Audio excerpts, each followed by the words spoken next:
everybody, and welcome again to the Real Collective Podcast, the podcast that is podcasting all the podcasts.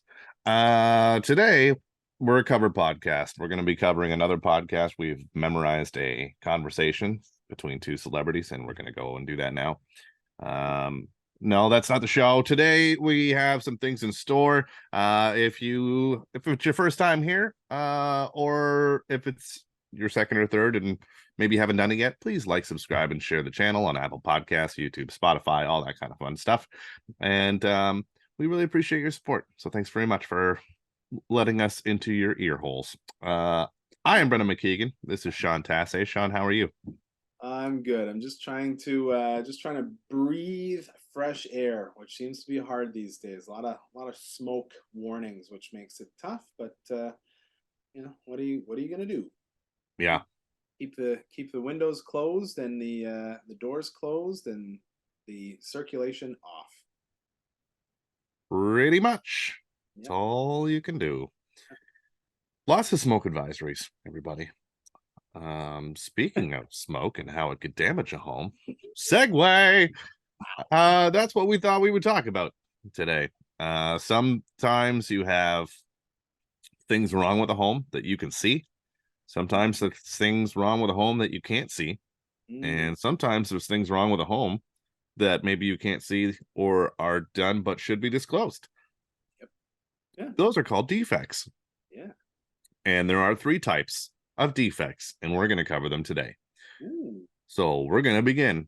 Let's name them all. Sean, what are the 3 defects that we have? Well, we've got you caught me off guard with the third. There's 2 that I can think of. One is latent, one is patent. What's the third one? Material? Ooh, material facts. Got it. Yes. Yeah. Material facts must be disclosed. But so the idea is, I think there's a lot of confusion. Consumers not knowing what the law is as it pertains to disclosure when it comes to a house. And I think a lot of that confusion stems from real estate agents who don't know what the law is when it comes to disclosure with regards to a home. And the thing is, it's not cut and dry, right? There's some times where the listing agent should not disclose information because it puts their client in a worse situation, and it's therefore up to the buyer's agent to ask that information. There are times where the listing agent must disclose, and there's this gray area where the listing agent could disclose, but they don't have to. So and if they choose to, again, it might put their client in a bad spot. And so having this gray area is why we have law, right? It's why there's people who practice law and argue, hey, you should do this, should do this. The main differentiator is if there is a latent defect, which is something that you can't see but is a problem with the house, and you know about it and it's not visible, you as the seller must disclose that, and the seller's agent must disclose that information to the buyer, right? Or to the buyer's agent, regardless of whether or not you're asked. So for example, if there is a huge crack in the foundation wall, and instead of fixing the crack, they just put up a piece of drywall like that day over top of it, and then show the property, you can't do that. That is a non-disclosure of a latent defect, right? A patent defect, on the other side, I'll let you hit patent defects. That's the easy one. And you're good at patent defects, man. You're really good at it. We were at a house yesterday, and you were just like, boom, boom, boom, boom, boom, right? Yeah. Well, that pretty much explains it. It's stuff you can see. Stuff you can see that's kind of wrong with the house. Soffits that are cracked open, and basically there's like a little hole that looks like it was done by rodents or bats or something like that. That was kind of the case yesterday. So there might be something living in the attic. Maybe there's some visible foundation issues that you can see. When you can see that bricks on 2 sides of the house have been replaced because the bricks don't match the rest of the house, it's very clear. So yeah, when you The when you go in the basement and you see the block foundation wall bowing yeah, 47. yeah, exactly. Uh, so yeah, it's all the stuff that you can see that's readily available to you that you're kind of responsible to notice on your own, and that's why there's that opportunity to get a house inspection or a home inspection um, to help cover those and understand those and know what you're getting into. Um, Yeah, and that also includes like the age of the windows, right? You can yeah, typically see the age of the windows, the age of the furnace, that sort of thing. It's maybe a little bit harder to see the age of the AC, and you can look at the shingles and get a sense of what they are. A lot of the times, the listing agent will disclose that information, especially if it's if they're newer, right? If they're older, you typically don't hear about what the age of the stuff is. If they're newer, you're like, oh yeah, hey, look, this is 2 years old or whatever it is. Um, but all of that stuff you and I can see.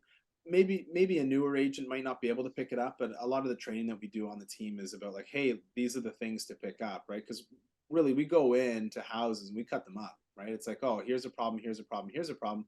I think a lot of people listen. I don't know how a lot of people run their business. I imagine that there are some agents who go in and say, oh wow, this is wonderful. Look, here's the kitchen. They did all these upgrades. Look at these floors, right? And yeah, maybe I get that sense because of like real estate TV shows, right? Because they just like very Vanna White, very like, and look at this, and here's this, and it's like that doesn't serve the buyer clients at all, obviously, right? yeah, So being able to start to see, hey, look, here's something about this house. Oh, hey, wait a second, it looks like that goes with this, and starting to come up with an idea of how some issue might have happened. Oh, look at this retaining wall is failing, and it looks as though that might have something to do. It's failing in the area where there's that bowing in the wall. Like all those different sorts of things are, I think, important when trying to come up with the story about the house. And sometimes we're wrong, right? And if there are issues with the house, and that's sort of on a buyer agent side, if there's issues with the house and you're a listing agent, you want to get ahead of them, right? You want to explain the story. Hey, here's the issue that we noticed. Here's what's up, and this is why it looks the way that it does, right? Like we sold a house last night, and there was a small leak from the on-demand hot water tank. It was on the second floor. It didn't damage the floors on the floor below them, but they did have to replace a whole, hole. They had to cut a hole in the ceiling and then patch that up. So you can see that there's a patch job if you look for it. You know what you're doing. And being able to disclose that, it's something that someone doesn't have to come up with their own story about, like, oh, why did this happen or what's going on here or whatever. So I think it comes down to the setup, um, and sort of how you're disclosing information on the listing agent side and making sure that it makes sense and it's accessible. Um, and we've had issues where uh, there are things that don't we'll talk about stigmas in the second part, but stigmas actually are another sort of gray area where the listing agent doesn't have to disclose them, but if the buyer agent asks, then they must say what it is, because technically the stigmas are a little bit different than the defects or the material facts. Defect is like a latent defect is something that you're trying to hide as the seller, right? And that can get you yeah, into a lot of trouble. So yeah, yeah. On both sides of things, and I think sometimes maybe realtors are like a, if I don't ask, then there's not a problem. I've seen that before. But then you have these things that, like, when a house was a grow up before, and depending on what the grow op was, like when it's an illegal size and like the whole house is converted to it yeah. and then converted back to a regular house, that needs to be disclosed because there's also a stigma attached to that. And that's what most people think, but in reality, it doesn't. And we ran into this probably about 3 or 4 years ago. If it has been completely remediated and it conformed to all of the governmental rules and regulations, it doesn't have to be disclosed. But if you're asked about it directly, you do have to say it. And we had this, unless you have something in writing from your seller, from your list, from if you're the listing agent, saying you cannot say this. And if you have that, the answer to the buyer agent saying like, hey, was this house ever used as a grow up? I cannot disclose that information to you. I would suggest you do your own research.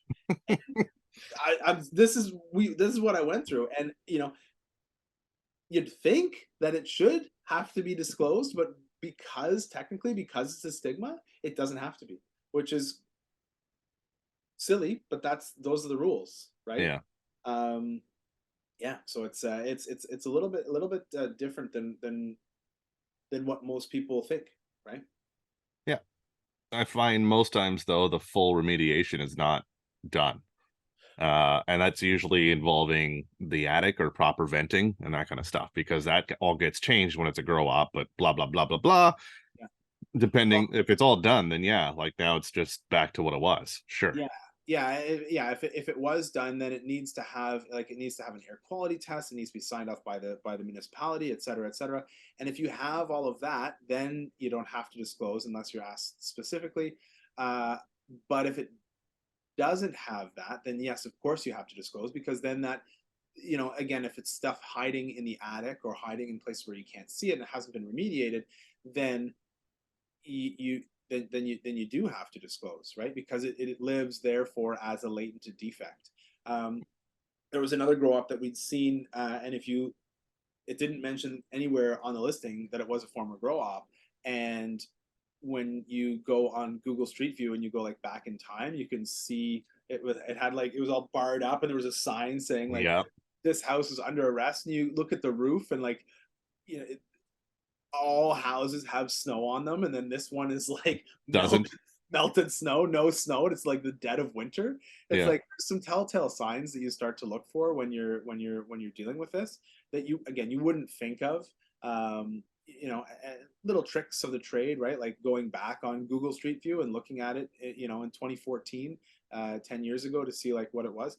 Here's the thing: grow ups aren't really a thing anymore, because you can grow plants in your house and nobody cares, and pot's not illegal anymore.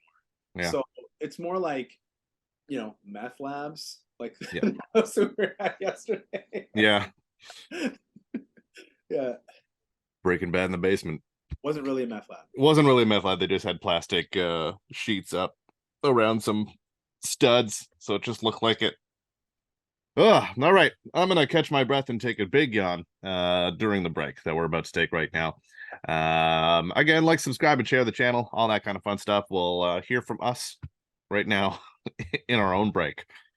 We'll see you in a minute on the Real Collective Podcast. This episode of the Real Collective Podcast is brought to you by Real Collective. Real Collective brings together best-in-class real estate agents and collective experts in the field to deliver the best possible service to our clients. We govern ourselves with honesty, open-mindedness, and compassion. With diverse skill sets, our agents are able to better serve a wide array of clients, including first-time buyers, first-time sellers, transferees, estate sales, investors, and rural, vacation, and luxury properties. Authenticity and transparency are pillars of our process, which allows us to put our clients at the center of everything we do. Our years of experience and knowledge allow us to deliver prestigious service and optimal results. If you are interested in buying or selling your home, contact us today at realcollective.ca.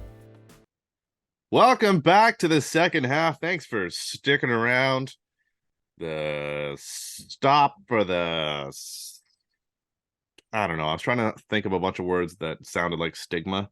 I had the alliteration for it. It's not there. But that's what we're going to talk about here in the second half.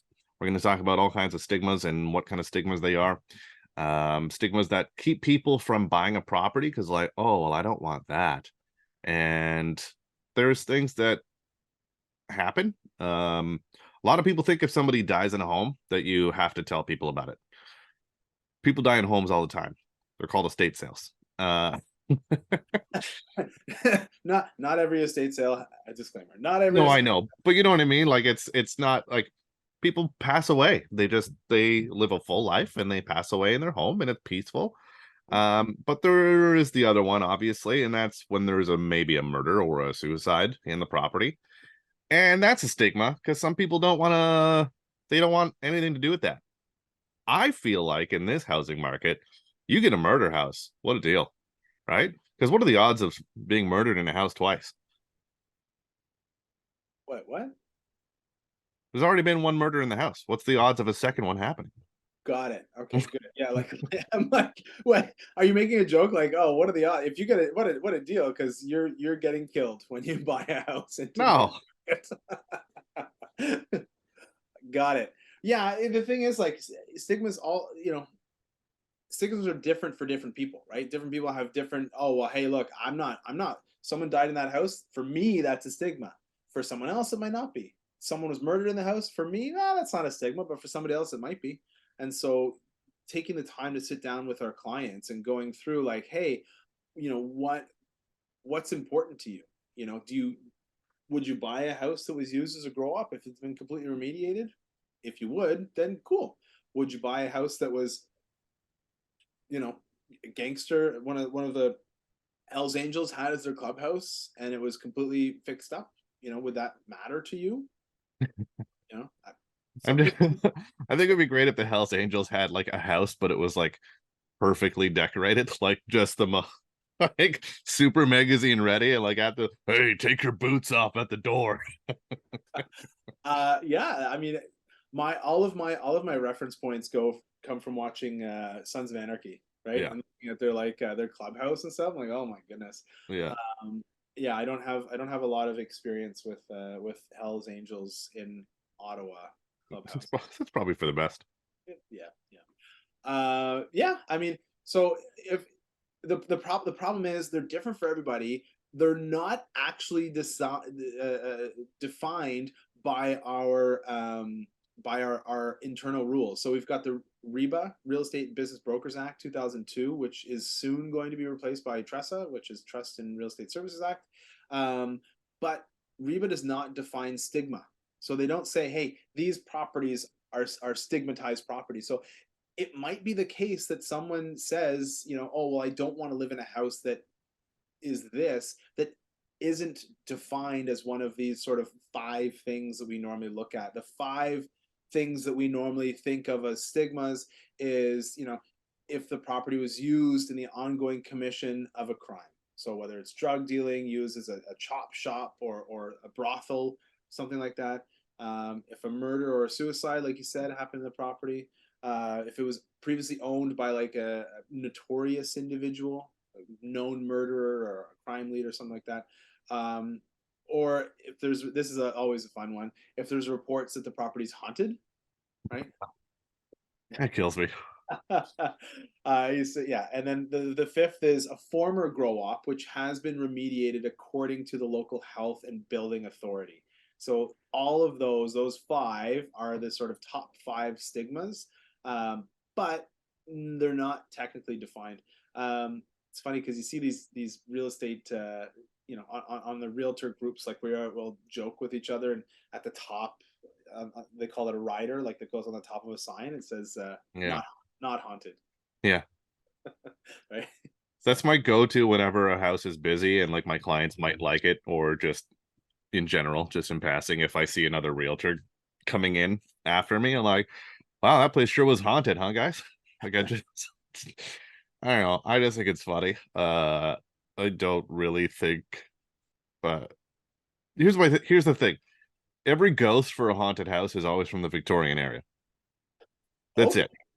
Only Wow. then. They're only from, like, when you always see them, and this isn't me who came up with this, but when you see them, they're always in like Victorian garb, like the long pajama dress kind of thing. That's it.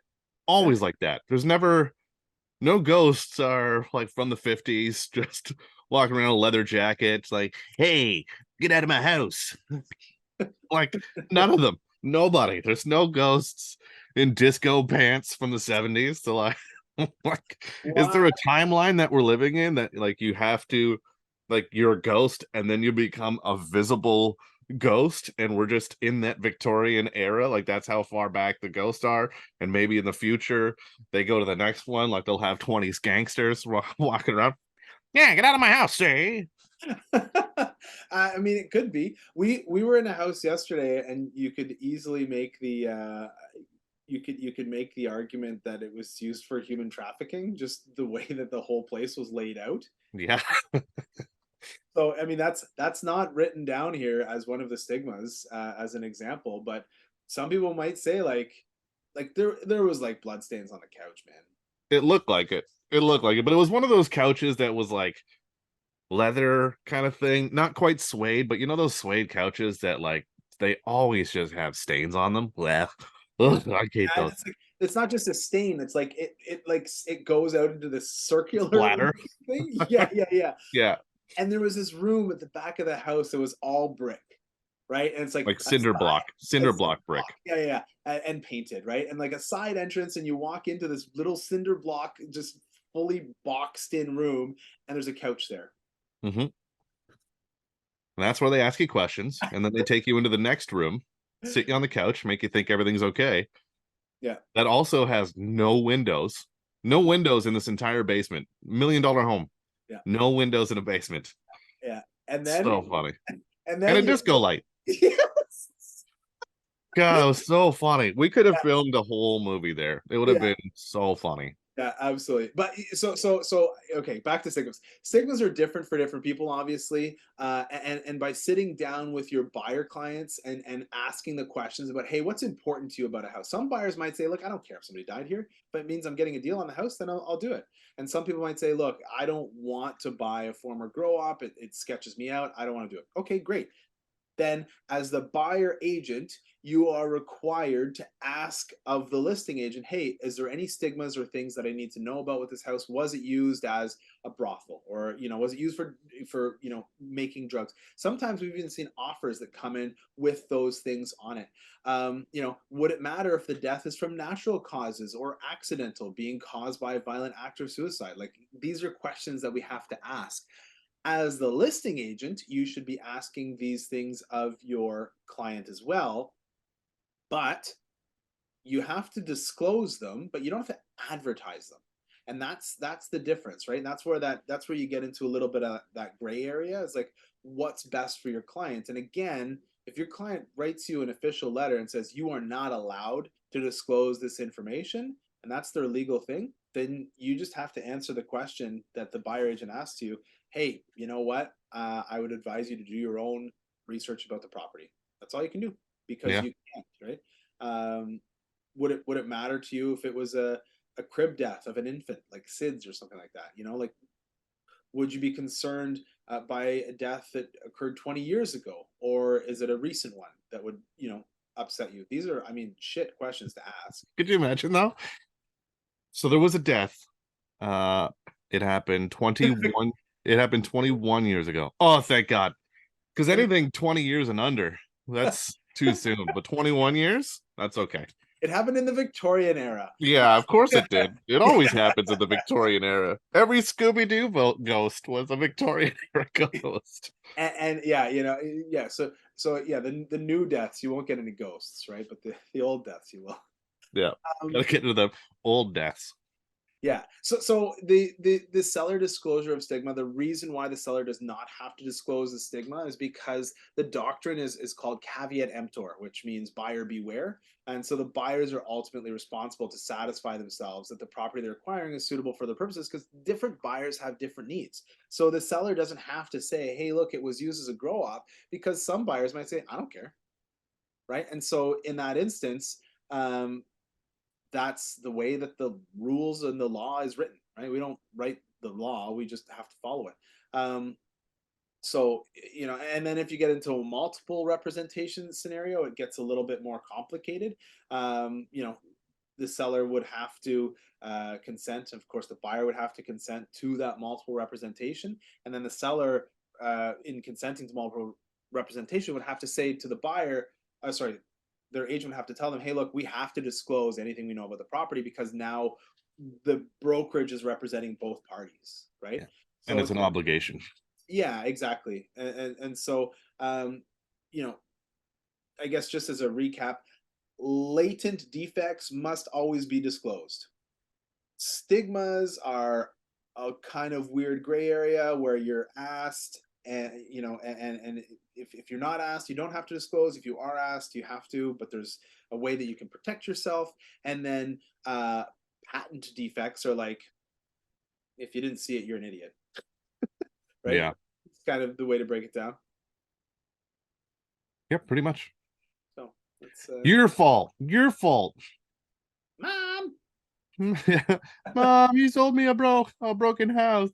And I heard about this one. I'll tell you this. I heard about someone who bought a piece of land without using a realtor. This was in BC. I think they didn't use a realtor. Lindsay told me about this. They bought a piece of land and didn't do their due diligence and wanted to put a homestead on. So, hey, we're gonna have a wedding venue and this and this and this, and it's whatever it is, 80 acres. I'm just making this stuff up. Sure. But they didn't do enough due diligence to realize that it was a burial ground. And the burial ground is like, 200 or something years old.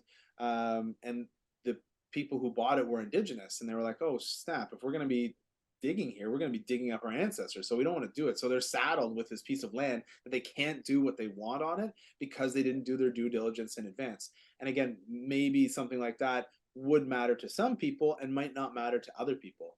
Right. But knowing those things, asking those questions, doing that due diligence in advance might have helped prevent that. So, it's you got to ask the questions if you're buying, and you got to, answer the questions, I guess, if you're selling. Yeah. Yeah. And I mean, especially in Western Canada, right? Like it's a little bit more prevalent than I think in the Ottawa area for that sort of scenario, but there are still other scenarios. The ground's contaminated, that kind of stuff, like that happens a lot. A lot. There's like, yeah, there was a company that was burying drums here for a long time. Yeah. And you can't do anything. You can't drill a well. Yeah, you're gonna be in your place you've got the plume, the former garbage dump plume, right? Yeah. So it's all of those things need to be considered when you're buying. So. Exactly. So if we missed any, put them in the comments. Let us know. Maybe there's some that you've experienced that you had to go through. Let us know, or shoot us a message about it. Or if you want to know more about it, Calendly links are probably below. So you can book an appointment with us to talk about whatever it is, real estate wise. Hopefully, real estate wise. Not just. Did you see New Girl? Is that are there still new episodes? I don't No, feel no. Just maybe someone's just behind. I'm too busy looking at Victorian era ghosts. Right. Got Yeah, it. as one does. So in the meantime, we'll wrap things up on the Real Collective podcast. Thank you guys for tuning in. Thanks for having us in the background on YouTube. Like, subscribe, and share the channel if you could. Maybe hit that little notification bell so you know when a new episode is laid out. Thanks for having us with your workday or your time to yourself. We really appreciate it. You can also find us on Apple Podcasts and Spotify. Thanks again for joining us on the Real Collective podcast. We'll see you on the next one. And until then, keep it real. Collective.